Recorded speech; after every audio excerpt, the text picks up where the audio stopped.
Hey, it's PARACONOMY Inc. here, 9/29, it's 3/27/2025.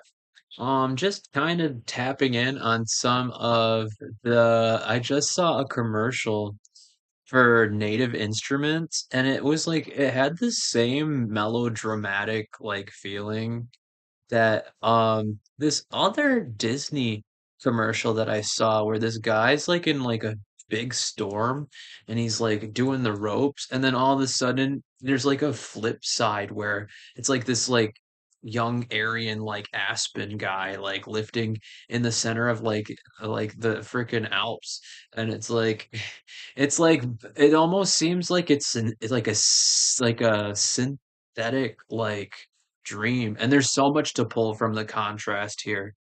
But what I wanted to get at here is in the visuals here, I think they're able to produce a layering of like metaphysical, like it's like this, like metaphysics or something, and they're able to pull this amount of visual acuity away from the subject and like give it more depth. It enhances like the detail and the of the imagery.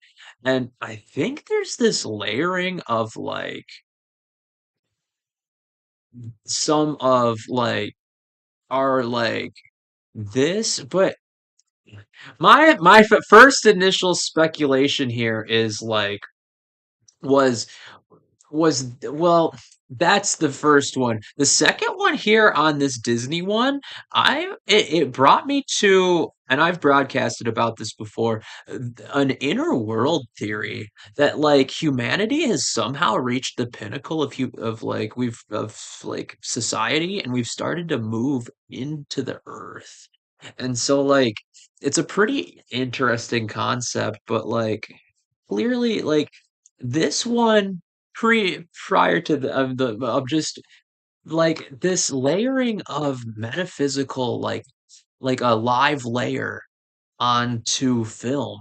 And I'm pretty sure this is what's being harnessed here in a lot of ways when we look at some of the like magnetics and electromagnetic spectral frequencies and stuff like that that end up leaking into our visual acuity somehow.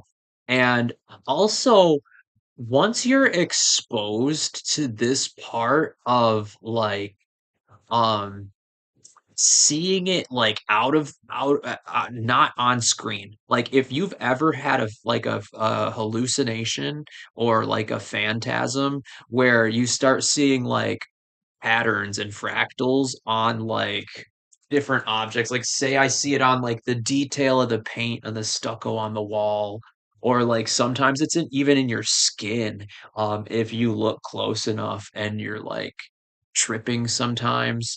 Um, but if they've learned to somehow take it out of the human experience and somehow capture it onto like film and like be able to articulate it with certain like contrast hues and like depths and things like that, that somehow are we've been able to get AI to somehow also recreate something that's actually alive on screen, but it's difficult to perceive as a difference in between what its capability is and like function and status as a non-human entity. So if this thing's alive, if these things are alive and we're able to like capture them on certain cameras better than others, then it makes sense. Or like maybe even if it's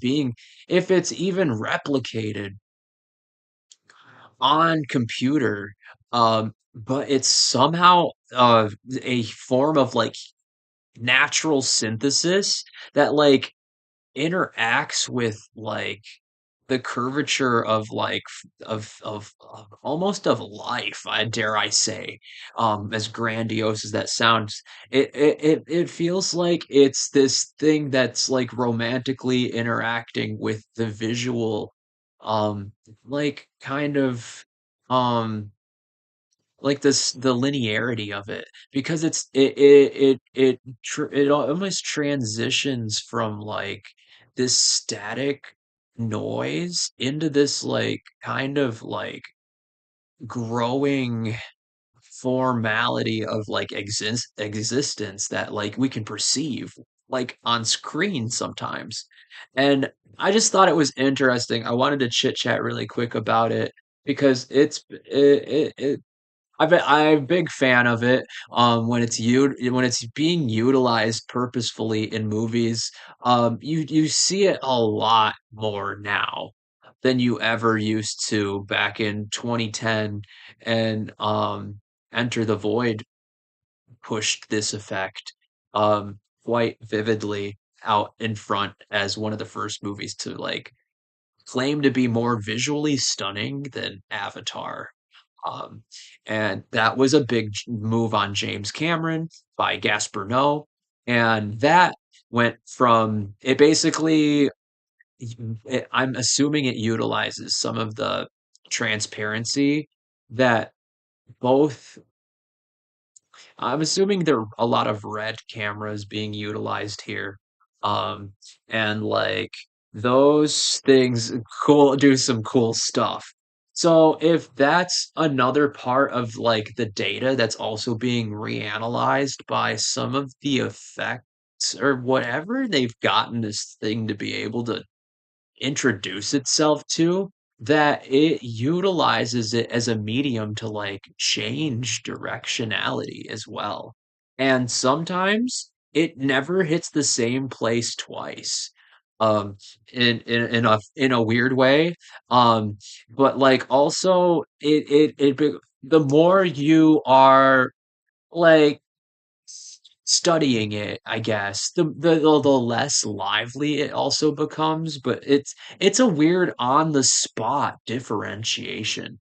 Because I've watched Enter the Void completely sober, and then one time me and a few of my friends watched it like peaked out on like a good dab or two, and it got us, and we were like living as an intricate like part of the like atmosphere in the movie, and it creates this like interactive design between like viewer and like experiencer and stuff like that, and it breaks the fourth wall away, and this thing interacts with you like through the screen.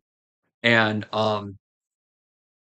I feel like people don't really get that yet. They know they see it, but they don't really know what to like think of it as, because it's also in the movie Mandy by Nicolas Cage. And like that one had it coming out a little bit at us, but it sounds like it might have come out more for them even. So there's this, but maybe it's just a general. If you know about this thing that's happening in the movies, because it happens in Midsommar as well. It's this like fourth dimensional effect that we're able to somehow capture. And I'm sure there's film studies like that and experts who could talk days about what it actually is. But like from what I can tell, it's not really being talked a whole lot about outside of, like, the cinematographer's scope and, like, mainframe of productionality. Like, it's only by, like, niche, like, graphic effects, like, artists and stuff like that who are actively seeking out, like, visuals and things like that. So, I cross over with, Amon Tobin crowd. I got to see Amon Tobin I Sam live um twice, and like it was a really awesome show. And well, I think I only saw it once, and then I saw him two fingers in a club not doing I Sam.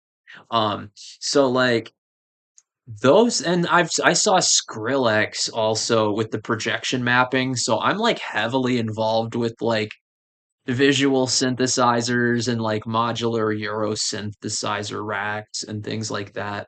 Um, and like 9:39 on the clock here, 3:27, 2025. And I just wanted to report about that as the paranormal activity and some of the non-human interactions and experiences we can like experience both on and off screen simultaneously sometimes. And if you're plugged in, sometimes this stuff like is way more visceral, and like kind of chintzy almost. It's got this like it's almost like mean.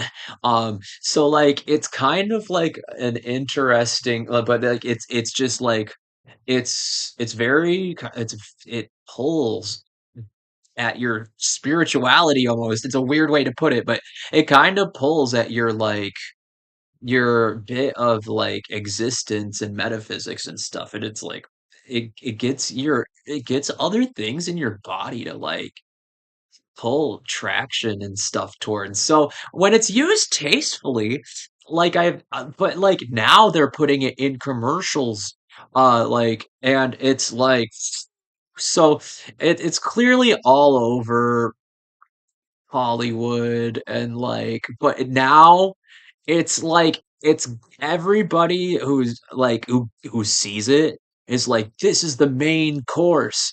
But like I've been like watching like stuff like this get really cool for a really long time.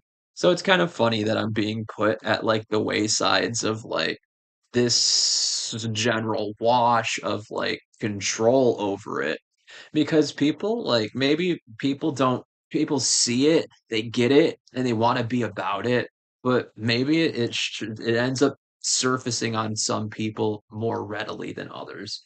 So that's all I wanted to like, and maybe it'll choose you, and maybe it'll choose someone like you someday. So like that's really all I wanted to like kind of like throw at bounce off at you, YouTube and friends on wherever. But yeah, speculation on that. Still trying to figure it out. You guys let me know what you think it is. Feel free to like, share, and subscribe, and I will